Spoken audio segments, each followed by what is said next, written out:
नमः शिवाय भक्तजनों, तीसरे दिन का अध्याय सुनने के लिए तहे दिल से धन्यवाद। आज फाल्गुन मास के चौथे दिन को चौथा अध्याय शुरू करते हैं। आशा करते हैं कि आपका दिन मंगलमय हो। ऋषियों ने पूछा, सूत जी, शिवलिंग की स्थापना कैसे करनी चाहिए तथा उसकी पूजा कैसे, किस काल में तथा किस द्रव्य द्वारा करनी चाहिए। सूत जी ने कहा, महर्षियों, मैं तुम लोगों के लिए इस विषय का वर्णन करता हूँ, इसे ध्यान से सुनो और समझो। अनुकूल एवं शुभ समय में किसी पवित्र तीर्थ में नदी के तट पर ऐसी जगह पर शिवलिंग की स्थापना करनी चाहिए जहाँ रोज पूजन कर सके। पार्थिव द्रव्य से, जलमय द्रव्य से अथवा तेजस द्रव्य से पूजन करने से उपासक को पूजन का पूरा फल प्राप्त होता है। शुभ लक्षणों में पूजा करने पर यह तुरंत फल देने वाला है। चल प्रतिष्ठा के लिए छोटा शिवलिंग श्रेष्ठ माना जाता है। अचल प्रतिष्ठा हेतु बड़ा शिवलिंग अच्छा रहता है। शिवलिंग की पीठ सहित स्थापना करनी चाहिए। शिवलिंग का पीठ गोल, चकोर, त्रिकोण अथवा खाट के पाए की भांति ऊपर नीचे मोटा और बीच में पतला होना चाहिए। ऐसा लिंग पीठ महान फल देने वाला होता है। पहले मिट्टी अथवा लोहे से शिवलिंग का निर्माण करना चाहिए। जिस द्रव्य से लिंग का निर्माण हो उसी से उसका पीठ बनाना चाहिए। यही अचल प्रतिष्ठा बनाने वाले शिवलिंग की विशेषता है। चल प्रतिष्ठा वाले शिवलिंग में लिंग व प्रतिष्ठा एक ही तत्व से बनानी चाहिए। लिंग की लंबाई स्थापना करने वाले मनुष्य के 12 उंगल के बराबर होनी चाहिए। इससे कम होने पर फल भी कम प्राप्त होता है, परंतु 12 अंगुल से लंबाई अधिक भी हो सकती है। चल लिंग में लंबाई स्थापना करने वाले के 1 अंगुल के बराबर होनी चाहिए, उससे कम नहीं। यजमान को चाहिए कि पहले वह शल्प शास्त्र के अनुसार देवालय बनवाए तथा उसमें सभी देवगणों की मूर्ति स्थापित करे। देवालय का गर्भगृह सुंदर, सुदृढ़ और स्वच्छ होना चाहिए। उसमें पूर्व और पश्चिम में 2 मुख्य द्वार हों और जहाँ शिवलिंग की स्थापना करनी हो उस स्थान के गर्त में नीलम, लाल वैदुर्य, श्याम, मरकत, मोती, मूंगा, गोमेद और हीरा, इन 9 रत्नों को वैदिक मंत्रों के साथ छोड़ें। 5 वैदिक मंत्रों द्वारा 5 स्थानों से पूजन करके अग्नि में आहुति दें और परिवार सहित मेरी पूजा करके आचार्य को धन से तथा भाई बंधुओं को मनचाही वस्तु से संतुष्ट करें। याचकों को सुवर्ण, ग्रह एवं भू संपत्ति तथा गाय आदि प्रदान करें। स्थावर जंगम सभी जीवों को यत्न पूर्वक संतुष्ट कर एक गड्ढे में सुवर्ण तथा 9 प्रकार के रत्न भरकर वैदिक मंत्रों का उच्चारण करके परम कल्याणकारी महादेव जी का ध्यान करें। तत्पश्चात नाद घोष से युक्त महामंत्र ओमकार का उच्चारण करके गड्ढे में पीठ युक्त शिवलिंग की स्थापना करें। वहां परम सुंदर मूर्ति की भी स्थापना करनी चाहिए तथा भूमि संस्कार की विधि जिस प्रकार शिवलिंग के लिए की गई है उसी प्रकार मूर्ति की प्रतिष्ठा भी करनी चाहिए। मूर्ति की स्थापना अर्थात प्रतिष्ठा पंचाक्षर मंत्र से करनी चाहिए। मूर्ति को बाहर से भी लिया जा सकता है, परंतु वह साधु पुरुषों द्वारा पूजित हो। इस प्रकार शिवलिंग व मूर्ति द्वारा की गई महादेव जी की पूजा शिव पद को प्रदान करने वाली है। स्थावर और जंगम से लिंग भी 2 तरह का हो गया है। वृक्ष लता आदि को स्थावर लिंग कहते हैं और कृमि कीट आदि को जंगम लिंग। स्थावर लिंग को सींचना चाहिए तथा जंगम लिंग को आहार एवं जल देकर तृप्त करना चाहिए। यूं चराचर जीवों को भगवान शंकर का प्रतीक मानकर उनको पूजन करना चाहिए। इस तरह महालिंग की स्थापना करके विविध उपचारों द्वारा उसका रोज पूजन करें तथा देवालय के पास ध्वजारोहण करें। शिवलिंग साक्षात शिव का पद प्रदान करने वाला है। आवाहन, आसन, अर्घ्य, पाद्यांग, आचमन, स्नान, वस्त्र, यज्ञोपवीत, गंध, पुष्प, धूप, दीप, नैवेद्य, तांबूल, समर्पण, नीराजन, नमस्कार और विसर्जन, ये 16 उपचार हैं। इनके द्वारा पूजन करें। इस तरह किया गया भगवान शिव का पूजन शिव पद की प्राप्ति कराने वाला है। सभी शिवलिंगों की स्थापना के उपरांत चाहे वे मनुष्यों द्वारा स्थापित, ऋषियों या देवताओं द्वारा अथवा अपने आप प्रकट हुए हो, सभी का उपयुक्त विधि से पूजन करना चाहिए, तभी फल प्राप्त होता है। उसकी परिक्रमा और नमस्कार करने से शिव पद की प्राप्ति होती है। शिवलिंग का नियम पूर्वक दर्शन भी कल्याणकारी होता है। मिट्टी, आटा, गाय के गोबर, फूल, कनेर, पुष्प, फल, गुड़, मक्खन, भस्म अथवा अन्न से शिवलिंग बनाकर प्रतिदिन पूजन करें तथा प्रतिदिन 10,000 प्रणव मंत्रों का जाप करें अथवा दोनों संध्याओं के समय 1 सहस्त्र प्रणव मंत्रों का जाप करें, जिससे कि शिवपद की प्राप्ति होती है। जब काल में प्रणव मंत्र का उच्चारण मन की शुद्धि करता है। नाद और बिंदु से युक्त ओमकार का कुछ विद्वान समान प्रणव कहते हैं। प्रतिदिन 10,000 पंचाक्षर मंत्र का जप अथवा दोनों संध्याओं को 1 सहस्त्र मंत्र का जप शिव पद की प्राप्ति कराने वाला है। सभी ब्राह्मणों के लिए प्रणव से युक्त पंचाक्षर मंत्र अति फलदायक है। कलश से किया स्नान, मंत्र की दीक्षा, मातृकाओं का न्यास, सत्य से पवित्र अंतःकरण, ब्राह्मण तथा ज्ञानी गुरु सभी को उत्तम माना गया है। पंचाक्षर मंत्र का 5 करोड़ जाप करने से मनुष्य भगवान शिव के समान हो जाता है। 1, 2, 3 अथवा 4 करोड़ जाप करके मनुष्य क्रमशः ब्रह्मा, विष्णु, रुद्र तथा महेश्वर का पद प्राप्त कर लेता है। यदि 1000 दिनों तक प्रतिदिन 1 सहस्त्र जाप पंचाक्षर मंत्रों का किया जाए और प्रतिदिन ब्राह्मण को भोजन कराया जाए तो इससे अभीष्ट कार्य की सिद्धि होती है। ब्राह्मण को प्रतिदिन प्रातः काल 1008 बार गायत्री मंत्र का जप करना चाहिए, क्योंकि गायत्री मंत्र शिव पद की प्राप्ति कराता है। वेद मंत्रों और वैदिक सूक्तियों का भी नियम से जाप करें। अन्य मंत्रों में जितने अक्षर हैं उनके उतने लाख जाप करें। इस प्रकार यथाशक्ति जाप करने वाला मनुष्य मोक्ष को प्राप्त करता है। अपनी पसंद से कोई एक मंत्र अपनाकर प्रतिदिन उसका जाप करें अथवा ओम का नित्य 1 सहस्त्र जाप करें। ऐसा करने से संपूर्ण मनोरथों की सिद्धि होती है। जो मनुष्य भगवान शिव के लिए फुलवाड़ी या बगीचे लगाते हैं तथा शिव मंदिर में झाड़ने बुहारने का सेवा कार्य करते हैं, ऐसे शिव भक्त को पुण्य कर्म की प्राप्ति होती है और अंत समय में भगवान शिव उसे मोक्ष प्रदान करते हैं। काशी में निवास करने से भी योग और मोक्ष की प्राप्ति होती है। इसलिए आमरण भगवान शिव के क्षेत्र में निवास करना चाहिए। उस क्षेत्र में स्थित बावड़ी, तालाब, कुआं और पोखर को शिवलिंग समझकर वहां स्नान, दान और जाप करके मनुष्य भगवान शिव को प्राप्त कर लेता है। जो मनुष्य शिव के क्षेत्र में अपने किसी मृत संबंधी का दाह, दशहा, मासिक श्राद्ध और वार्षिक श्राद्ध करता है अथवा अपने पितरों को पिंड देता है, वह तत्काल सभी पापों से मुक्त हो जाता है और अंत में शिव पद को प्राप्त करता है। लोक में अपने वर्ण के अनुसार आचरण करने व सदाचार का पालन करने से शिव पद की प्राप्ति होती है। निष्काम भाव से किया गया कार्य अभीष्ट फल देने वाला एवं शिव पद प्रदान करने वाला होता है। दिन के प्रातः, मध्याह्न और सायं 3 विभाग होते हैं। इनमें सभी को एक एक प्रकार के कर्म का प्रतिपादन करना चाहिए। प्रातः काल रोजाना दैनिक शास्त्र कर्म, मध्याह्न सकाम कर्म तथा सायंकाल शांति कर्म के लिए पूजन करना चाहिए। इसी प्रकार रात्रि में 4 प्रहर होते हैं। उनमें से बीच के 2 प्रहर निशीथ काल कहलाते हैं। इसी काल में पूजा करनी चाहिए, क्योंकि यह पूजा अभीष्ट फल देने वाली है। कलयुग में कर्म द्वारा ही फल की सिद्धि होगी। इस प्रकार विधि पूर्वक और समय अनुसार भगवान शिव का पूजन करने वाले मनुष्य को अपने कर्मों का पूरा फल मिलता है। ऋषियों ने कहा, सूत जी, ऐसे पुण्य क्षेत्र कौन कौन से हैं जिनका आश्रय लेकर सभी स्त्री पुरुष शिव पद को प्राप्त कर लें? कृपया करके हमें बताइए। सूत जी बोले, हे विद्वान और बुद्धिमान महर्षियों, मैं मोक्ष देने वाले शिव क्षेत्रों का वर्णन कर रहा हूँ। पर्वत, वन और काननों सहित इस पृथ्वी का विस्तार 50 करोड़ योजन है। भगवान शिव की इच्छा से पृथ्वी ने सभी को धारण किया है। भगवान शिव ने भूतल पर विभिन्न स्थानों पर वहाँ के प्राणियों को मोक्ष देने के लिए शिव क्षेत्र का निर्माण किया है। कुछ क्षेत्रों को देवताओं और ऋषियों ने अपना निवास स्थान बनाया है, इसलिए उसमें तीर्थत्व प्रकट हो गया है।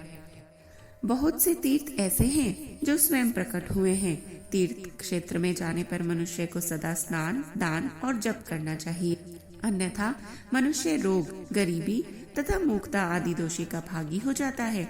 जो मनुष्य अपने देश में मृत्यु को प्राप्त होता है, वह उस पुण्य के फल से दोबारा मनुष्य योनि प्राप्त करता है, परंतु पापी मनुष्य दुर्गति को ही प्राप्त करता है। हे ब्राह्मणों, पुण्य क्षेत्र में किया गया पाप कर्म अधिक दृढ़ हो जाता है, अतः पुण्य क्षेत्र में निवास करते समय पाप कर्म से बचना चाहिए। सिंधु और सतलुज नदी के तट पर बहुत से पुण्य क्षेत्र हैं। सरस्वती नदी परम पवित्र और 60 मुख वाली है, अर्थात उसकी 60 धाराएं हैं। इन धाराओं के तट पर निवास करने से परम पद की प्राप्ति होती है। हिमालय से निकली हुई पुण्य सलीला गंगा 100 मुख वाली नदी है। इसके तट पर काशी, प्रयाग आदि पुण्य क्षेत्र हैं। मकर राशि में सूर्य होने पर गंगा की तटभूमि अधिक प्रशस्त एवं पुण्यदायक हो जाती है। सोनभद्र नदी की 10 धाराएं हैं। बृहस्पति के मकर राशि में आने पर यह अत्यंत पवित्र तथा अभीष्ट फल देने वाली है। इस समय यहाँ स्नान और उपवास करने से विनायक पद की प्राप्ति होती है। पुण्य सलीला महानदी नर्मदा के 24 मुख हैं। इसमें स्नान करके तट पर निवास करने से मनुष्य को वैष्णव पद की प्राप्ति होती है। तमसा के 12 तथा रेवा के 10 मुख हैं। परम पुण्यमयी गोदावरी के 21 मुख हैं। यह ब्रह्म हत्या तथा गोवध पाप का नाश करने वाली एवं रुद्रलोक देने वाली है। कृष्णवेणी नदी समस्त पापों को नाश करने वाली है। इसके 18 मुख हैं और यह विष्णुलोक को प्रदान करती है। तुंगभद्रा 10 मुखी है एवं ब्रह्मलोक देने वाली है। सुवर्ण मुखरी के 9 मुख हैं। ब्रह्मलोक से लौटे जीव इसी नदी के तट पर जन्म लेते हैं। सरस्वती नदी, पंपा सरोवर, कन्याकुमारी अंतरीप तथा शुभ कारक श्वेत नदी सभी पुण्य क्षेत्र हैं। इनके तट पर निवास करने से इंद्रलोक की प्राप्ति होती है। महानदी कावेरी परम पुण्यमयी है। इसके 27 मुख हैं। यह संपूर्ण अभिष्ट वस्तुओं को देने वाली है। इसके तट ब्रह्मा विष्णु का पद देने वाले हैं। कावेरी के जो तट शैव क्षेत्र के अंतर्गत हैं, वे अभीष्ट फल तथा शिवलोक प्रदान करने वाले हैं। नैमिषारण्य तथा बद्रिका आश्रम में सूर्य और बृहस्पति के मेष राशि में आने पर स्नान और पूजन करने से ब्रह्मलोक की प्राप्ति होती है। सिंह और कर्क राशि में सूर्य की संक्रांति होने पर सिंधु नदी में किया स्नान तथा केदार तीर्थ के जल का पान एवं स्नान ज्ञानदायक माना जाता है। बृहस्पति के सिंह राशि में स्थित होने पर भाद्र मास में गोदावरी के जल में स्नान करने से शिवलोक की प्राप्ति होती है। ऐसा स्वयं भगवान शिव ने कहा था। सूर्य और बृहस्पति के कन्या राशि में स्थित होने पर यमुना और सोनभद्र में स्नान से धर्मराज और गणेश लोक में महान भोग की प्राप्ति होती है। ऐसी महर्षियों की मान्यता है। सूर्य और बृहस्पति के तुला राशि में होने पर कावेरी नदी में स्नान करने से भगवान विष्णु के वचन की महिमा से अभीष्ट फल की प्राप्ति होती है। मार्गशीर्ष माह में सूर्य और बृहस्पति के वृश्चिक राशि में आने पर नर्मदा में स्नान करने से विष्णु पद की प्राप्ति होती है। सूर्य और बृहस्पति के धनु राशि में होने पर सुवर्ण मुखरी नदी में किया स्नान शिवलोक को प्रदान करता है। इसी प्रकार मकर राशि में सूर्य और बृहस्पति के माघ मास में होने पर गंगा जी में किया गया स्नान शिवलोक प्रदान करने वाला है। शिवलोक के पश्चात ब्रह्मा और विष्णु के स्थानों में सुख भोग कर अंत में मनुष्य को ज्ञान की प्राप्ति होती है।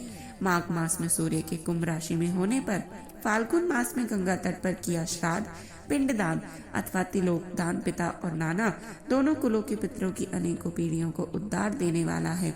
गंगा व कावेरी नदी का आश्रय लेकर तीर्थवास करने से पाप का नाश हो जाता है। ताम्रपर्णी और वेगवती नदियां ब्रह्मलोक की प्राप्ति रूप फल देने वाली हैं। इनके तट पर स्वर्गदायक क्षेत्र हैं। इन नदियों के मध्य में बहुत से पुण्य क्षेत्र हैं। यहाँ निवास करने वाला मनुष्य अभीष्ट फल का भागी होता है। सदाचार, उत्तम वृत्ति तथा सद्भावना के साथ मन में दया भाव रखते हुए विद्वान पुरुष को तीर्थ में निवास करना चाहिए, अन्यथा उसे फल नहीं मिलता। पुण्य क्षेत्र में जीवन बिताने का निश्चय करने पर तथा वास करने पर पहले का सारा पाप तत्काल नष्ट हो जाएगा, क्योंकि पुण्य को ऐश्वर्यदायक कहा जाता है। हे ब्राह्मणों, तीर्थ में वास करने पर उत्पन्न पुण्य कायिक, वाचिक और मानसिक सभी पापों का नाश कर देता है। तीर्थ में किया मानसिक पाप कई कल्पों तक पीछा नहीं छोड़ता, यह केवल ध्यान से ही नष्ट होता है। वाचिक पाप जाप से तथा कायिक पाप शरीर को सुखाने जैसे कठोर तप से नष्ट होता है। अतः सुख चाहने वाले पुरुषों को देवताओं की पूजा करते हुए और ब्राह्मणों का दान देते हुए पाप से बचकर ही तीर्थ में निवास करना चाहिए। ऋषियों ने कहा, सूत जी, अब आप हमें सदाचार सुनाइए, जिससे विद्वान पुरुष पुण्य लोकों पर विजय पाता है। स्वर्ग प्रदान करने वाला धर्म में तथा नरक को कष्ट देने वाला अधर्म में आचारों का वर्णन कीजिए। सूत जी बोले, सदाचार का पालन करने वाला मनुष्य ही ब्राह्मण कहलाने का अधिकारी है। वेदों के अनुसार आचार का पालन करने वाला एवं वेद के अभ्यासी ब्राह्मण को विप्र कहते हैं। सदाचार, वेदाचार तथा विद्या गुणों से युक्त होने पर उसे द्विज कहते हैं। वेदों का कम आचार तथा कम अध्ययन करने वाला एवं राजा के पुरोहित अथवा सेवक ब्राह्मण को क्षत्रिय ब्राह्मण कहते हैं।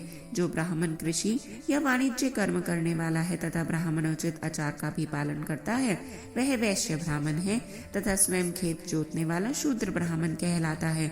जो दूसरों के दोष देखने वाला तथा परद्रोही है उसे चांडाल द्विज कहते हैं। क्षेत्रियों में जो पृथ्वी का पालन करता है वह राजा है तथा अन्य मनुष्य राजत्वहीन क्षत्रिय माने जाते हैं। जो धान्य आदि वस्तुओं का क्रय विक्रय करते हैं वह वैश्य कहलाता है और दूसरों को वणिक कहते हैं। जो ब्राह्मणों क्षत्रियों और वैश्यों की सेवा में लगा रहता है शूद्र कहलाता है। जो शूद्र हल जोतता है उसे वृषल समझना चाहिए। इन सभी वर्णों के मनुष्यों को चाहिए कि वे ब्रह्म मुहूर्त में उठकर पूर्व की ओर मुख करके देवताओं को धर्म का, अर्थ का, उसकी प्राप्ति के लिए उठाए जाने वाले क्लेशों का तथा आय और व्यय का चिंतन करें। रात के अंतिम प्रहर के मध्य भाग में मनुष्य को उठकर मलमूत्र त्याग करना चाहिए। घर से बाहर शरीर को ढककर जाकर उत्तराभिमुख होकर मलमूत्र का त्याग करें। जल, अग्नि, ब्राह्मण तथा देवताओं का स्थान बचाकर बैठे। उठने पर उस ओर न देखें। हाथ पैरों की शुद्धि करके 8 बार कुल्ला करें। किसी वृक्ष के पत्ते से दातुन करें। दातुन करते समय तर्जनी उंगली का प्रयोग न करें। तदंतर जल संबंधी देवताओं को नमस्कार कर मंत्र पाठ करते हुए जलाशय में स्नान करें। यदि कंठ तक या कमर तक पानी में खड़े होने की शक्ति न हो तो घुटने तक जल में खड़े होकर ऊपर का जल छिड़क कर मंत्रोच्चारण करते हुए स्नान कर तर्पण करें। इसके उपरांत वस्त्र धारण कर उत्तरीय भी धारण करें। नदी अथवा तीर्थ में स्नान करने पर उतारे हुए वस्त्र वहां न धोएं। उसे किसी कुएं, बावड़ी अथवा घर ले जाकर धोएं। कपड़ों को निचोड़ने से जो जल गिरता है वह एक श्रेणी के पितरों की तृप्ति के लिए होता है। इसके बाद जाबाली उपनिषद में बताए गए मंत्र से भस्म लेकर लगाएं। इस विधि का पालन करने से पूर्व यदि भस्म गिर जाए तो गिराने वाला मनुष्य नरक में जाता है।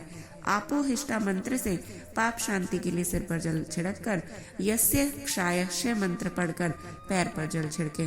आपोहिष्टा में 3 ऋचाएं हैं। पहली ऋचा का पाठ कर पैर, मस्तक और हृदय में जल छिड़कें। दूसरी ऋचा का पाठ कर मस्तक, हृदय और पैर पर जल छिड़कें और तीसरी ऋचा का पाठ करके हृदय, मस्तक और पैर पर जल छिड़कें। इस प्रकार के स्नान को मंत्र स्नान कहते हैं। किसी अपवित्र वस्तु से स्पर्श हो जाने पर, स्वास्थ्य ठीक न रहने पर या यात्रा में या जल की उपलब्धि न होने की दशा में मंत्र स्नान करना चाहिए। प्रातः काल की संध्या उपासना में गायत्री मंत्र का जाप करके 3 बार सूर्य को अर्घ्य दें। मध्याह्न में गायत्री मंत्र का उच्चारण कर सूर्य को 1 अर्घ्य देना चाहिए। सायंकाल में पश्चिम की ओर मुख करके पृथ्वी पर ही सूर्य को अर्घ्य दें।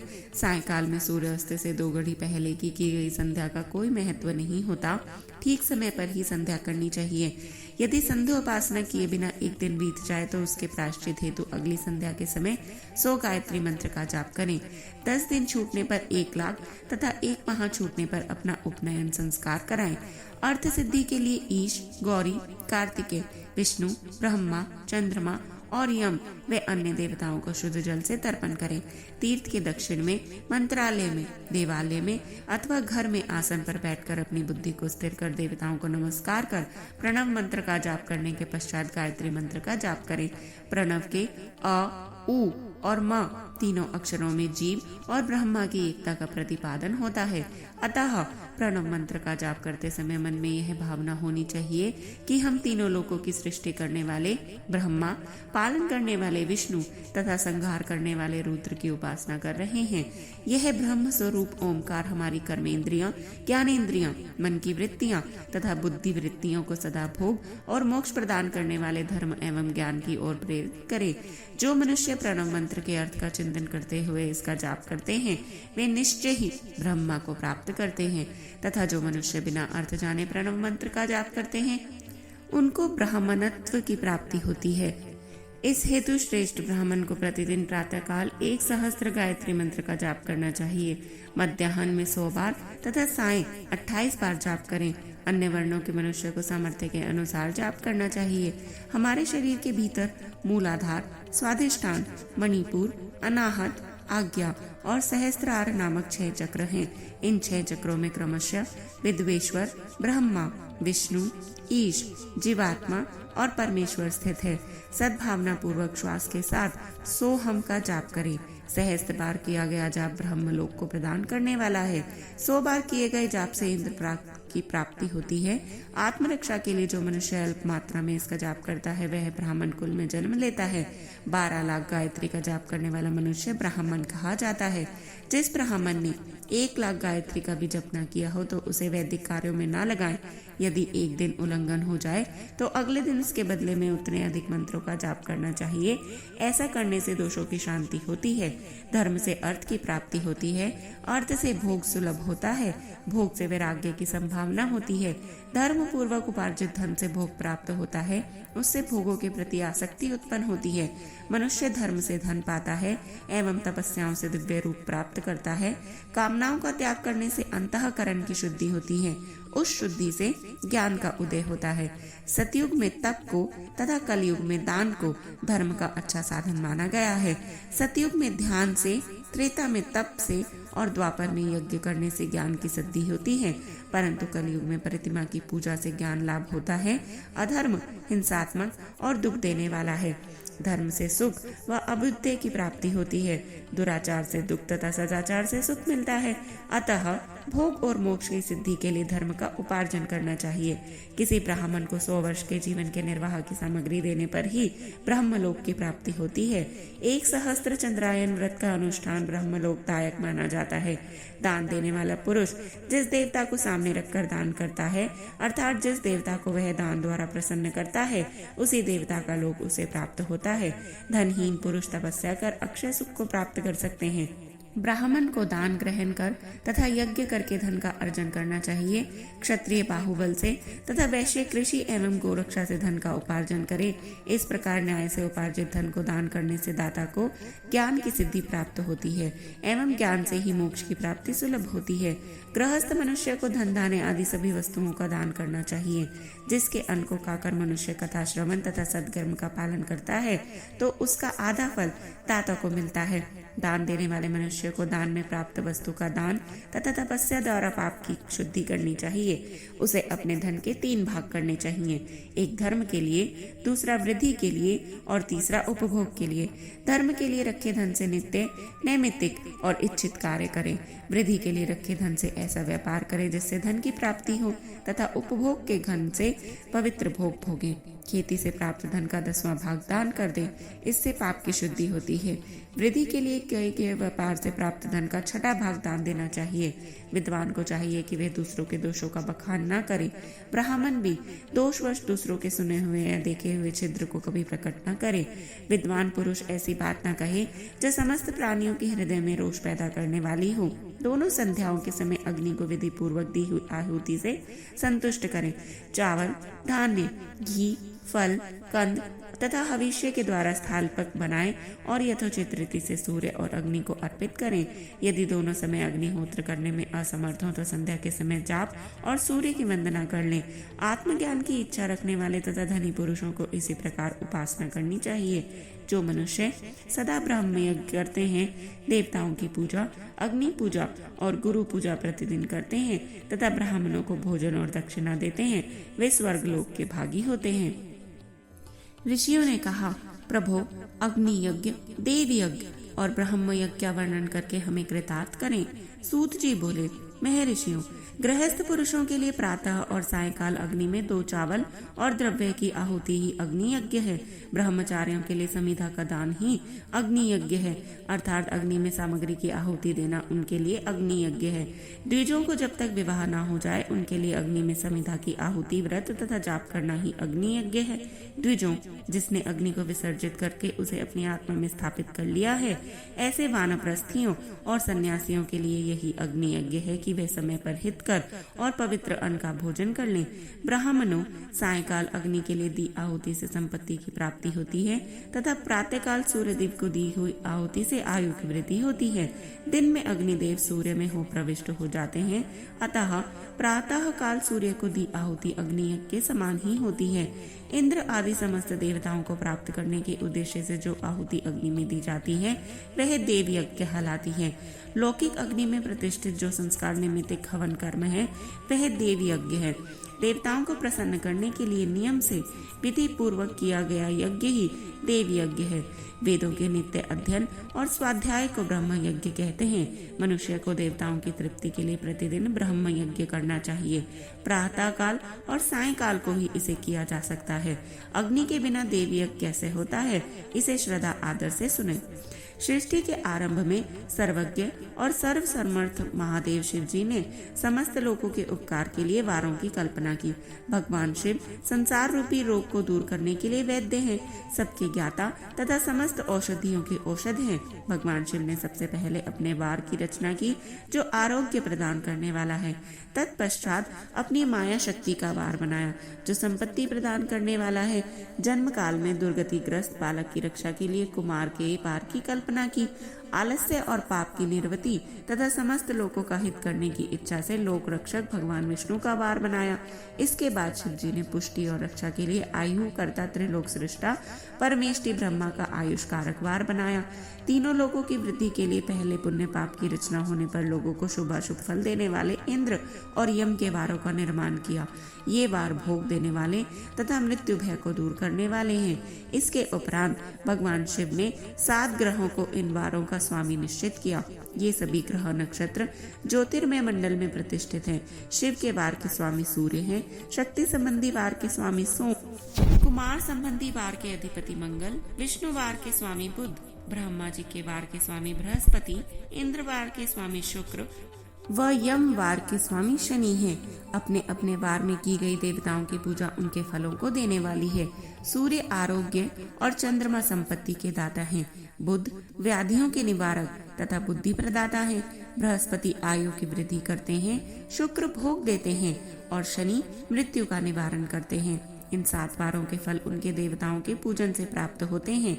अन्य देवताओं की पूजा का फल भी भगवान शिव ही देते हैं। देवताओं की प्रसन्नता के लिए पूजा की 5 पद्धतियां हैं। पहले उन देवताओं के मंत्रों का जाप, दूसरा होम, तीसरा दान, चौथा तप तथा 5वां वेदी पर प्रतिमा में अग्नि तथा ब्राह्मण के शरीर में विशिष्ट देव की भावना करके 16 उपचारों से पूजा तथा आराधना करना। दोनों नेत्रों तथा मस्तक के रोग में और कुष्ठ रोग की शांति के लिए भगवान सूर्य की पूजा करके ब्राह्मणों को भोजन कराएं। इससे यदि प्रबल प्रारब्ध का निर्माण हो जाए तो जरा एवं रोगों का नाश हो जाता है। इष्ट देव के नाम मंत्रों का जाप वार के अनुसार फल देते हैं।